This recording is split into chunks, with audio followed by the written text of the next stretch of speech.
Okay, this video was requested by Hershey's Rules, and I know this has been a long anticipated video, so I'm going to do the very best I can. This is Introduction in Tarantella by Pablo Sarasate, and this is a very difficult piece. In fact, when I was watching the videos of Itzhak Perlman and a couple others, I started sweating because I kept thinking, well, how am I supposed to demo this? So, at the current state that I'm in, I don't know if I can play it straight, so what I'm going to do is I'm just going to play passages for you and explain the basic techniques that are involved. So let's start from the beginning. So you got four chords. Bum, bum, bum, bum, bum.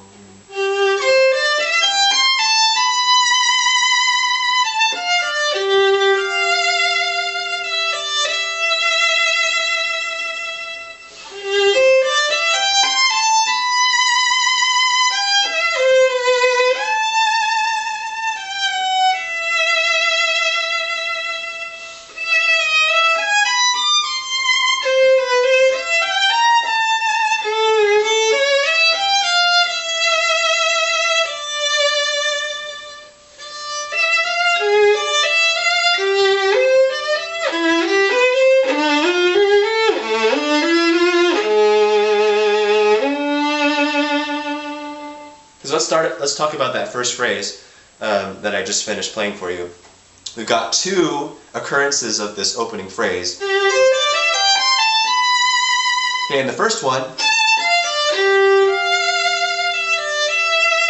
stays in major, and so what I like to do in a major key, this is in C major, what I like to do is I like to raise two of those notes in pitch. One of them is that third note on the scale, the E, and the other note is the B. And I typically only raise it when I'm moving up the scale, but if you listen, both of those notes are raised just slightly, and I'm talking a hair of a change in pitch. So if you played it on the piano, you'd probably get something more like this.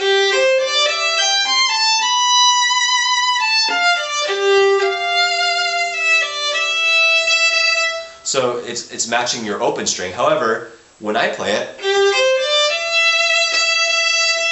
it's just a hair higher, and what it does is it creates a little bit of tension pointing towards the top of the phrase. Okay, I exaggerated there, and the other thing is you need to be careful not to raise the other pitches.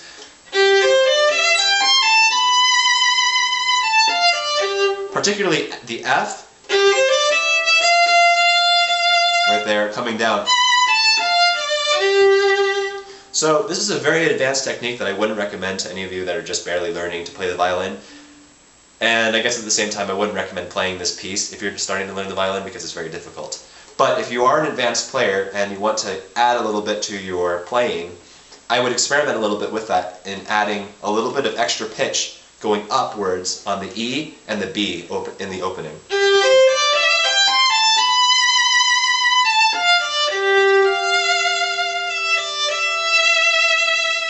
And to me, that gives it a little bit more light to the sound. It's a brighter and kind of a happier sound. Because on the second phrase,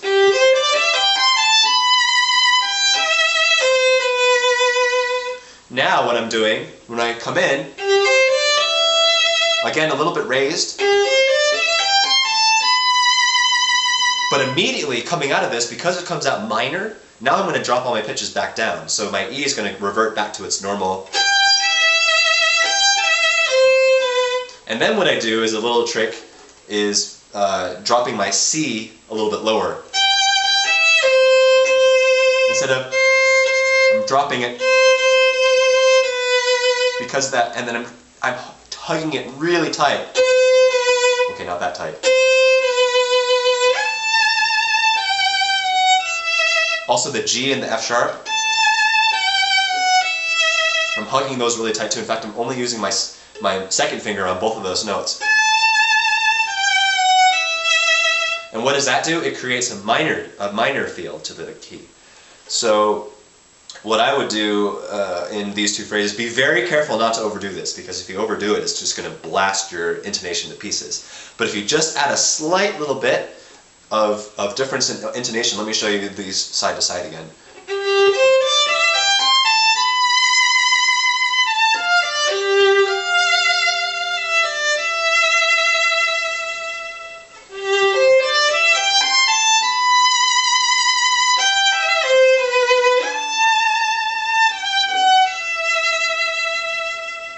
Can you feel that tension? Where it's in the major key, the tension is upwards, so it's giving it more of a brighter feel. And then on the second phrase, you're making it lower, so it's giving more of a dark.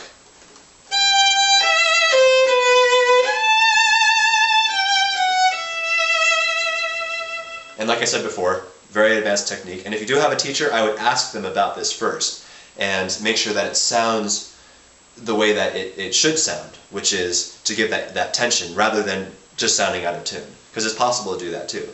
Okay, so another thing that I'd like to mention in that beginning is my bow usage. So coming into the piece on, I believe, let's see, I think I come in on a down bow. Yeah, so coming into the down bow, I do speed up my bow a little bit. But don't speed through this one too much. You want to save most of the bow for the last note in that run. Because that A is leading into the peak of the phrase, which is the B. So getting into there, you want to save the most sound in that run moving into the B. You want to save most of your sound for that A, so that the whole phrase is leading to that B, which is the top of the phrase. So let me demonstrate one more time. And coming into that B, I don't start with very much bow.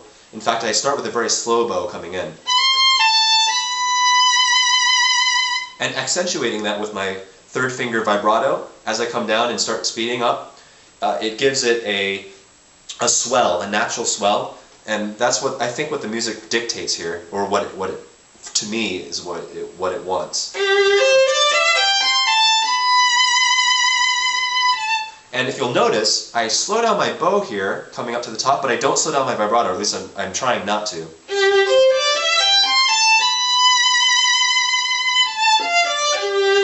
Okay, so we're getting into a pretty hard technique here where you're swelling with one part of the bow, or with your bow, and then with your other hand, you are starting the swell but then never coming back down. So your vibrato goes like this. That's the speed of your vibrato. So it speeds up and then stays fast, whereas your bow speeds up and then slows down. So let me show you one more time.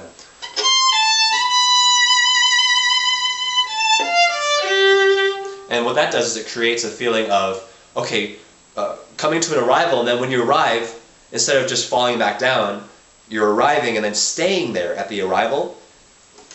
And slowing down your bow tapers that off, so it's not a sudden arrival. It's you coast into the arrival, and then it feels like a normal phrase, like a very continuous phrase.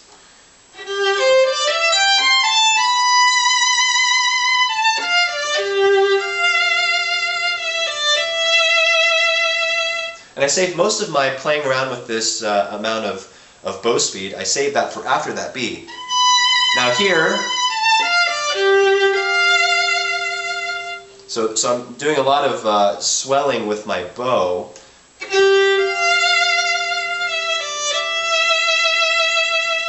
But coming out of that, then I keep my bow consistent. Now, all of these things that I'm explaining to you right now, as far as this opening is concerned, are because of the music. To me, the way that I interpret this music, this makes the most sense. And how do I get there is by these technical points that I'm making and showing to you. So.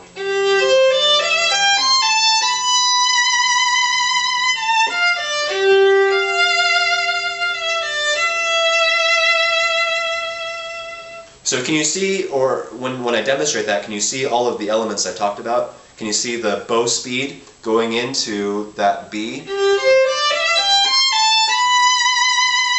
And then when I arrive on the B, that swell.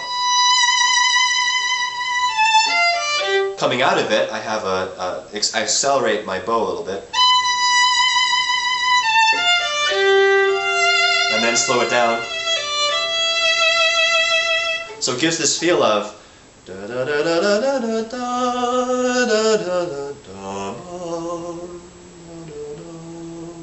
like you were singing it, I guess, which I have a terrible voice. But besides that point, I think that's how I want it to sound. I want it to sound more of like this kind of feel rather than just a straight line or a plateau, because those are really boring, and you don't want to bore your audience. And then with those two phrases side to side, the major phrase and the minor phrase, if you accentuate the difference between those two, then you get that color, a great color, because they're right next to each other. You can see the contrast immediately. So now I'm getting the feeling I'm going to run out of time. So why don't I make 2 videos, and the second video I will cover the fast stuff.